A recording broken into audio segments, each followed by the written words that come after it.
This is an advanced topic of managed class attributes with property decorator.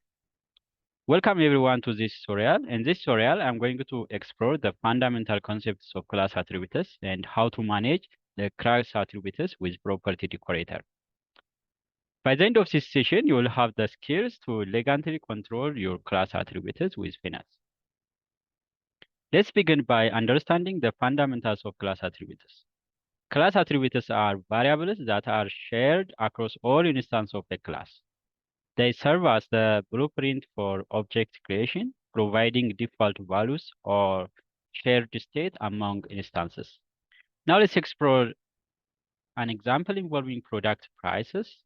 Imagine we have a class product, each instance representing a unique product with a name and price. Here is a basic implementation of product class with traditional attribute management. So the traditional class attributes are managed using the getter and setter methods. So in this case, the get price method going to retrieve the price information of the class attribute price, and the set price method going to validate the values of the price, either it is greater than greater than 0, or the price must be a number. So in this implementation, we ensure the data integrity by providing the getter and setter methods for the price. So in this implementation, we ensure data integrity by providing the getter and setter methods for the price attribute. This allows us to control access to the attribute and perform validation checks, ensuring the price is non-negative number and the price is also a number. So this is a traditional way of implementing and managing the class attributes product. Okay, now let's create instance of the classes. So this class constructor has two attributes, the name and the price of the product. And I'm going to just refer the getter method to access the price of the product using the instance name dot get price.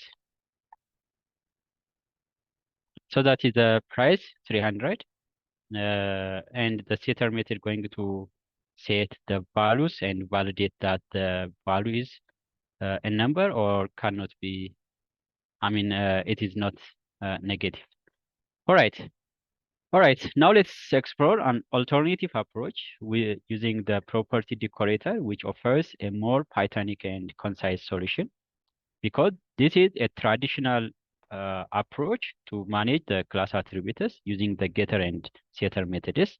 And instead, we are going to implement the decorator, which is more concise and solution to manage the class attributes instead of traditional approach.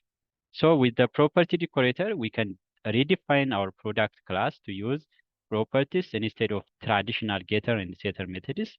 So instead here, I just remove this get method and I'm going to decorate using the property decorator.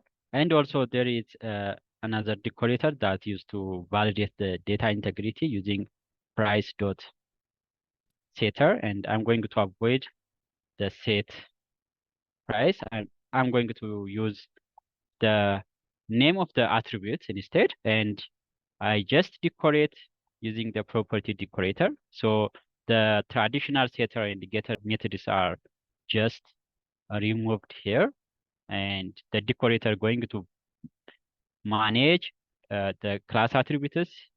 So the property decorator just manage by providing setter and getter methods. So in this case, to access the price data, we can just call the name of the attributes name instead, and instead of the method using in the traditional approach. So now the price is 300. With the property decorator, we define the price attribute as the property, providing a seamless interface for accessing and setting the attributes value.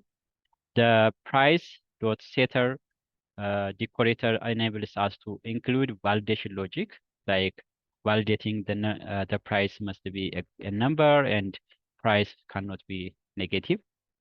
That's ensuring the data integrity. So this is more concise approaches instead of using the traditional approach to manage the class attributes using the property decorator. So this is an advanced topic. I hope this is helpful. So in conclusion, understanding class attributes is crucial for building the robust and maintainable Python code. Whether you opt for traditional getter and setter methods or leverage the power of the property decorator, understanding this concept empowers you to design elegant and efficient object-oriented solutions. Thank you for joining me today. If you found this tutorial helpful, don't forget to hit the like button and subscribe for more Python tutorials.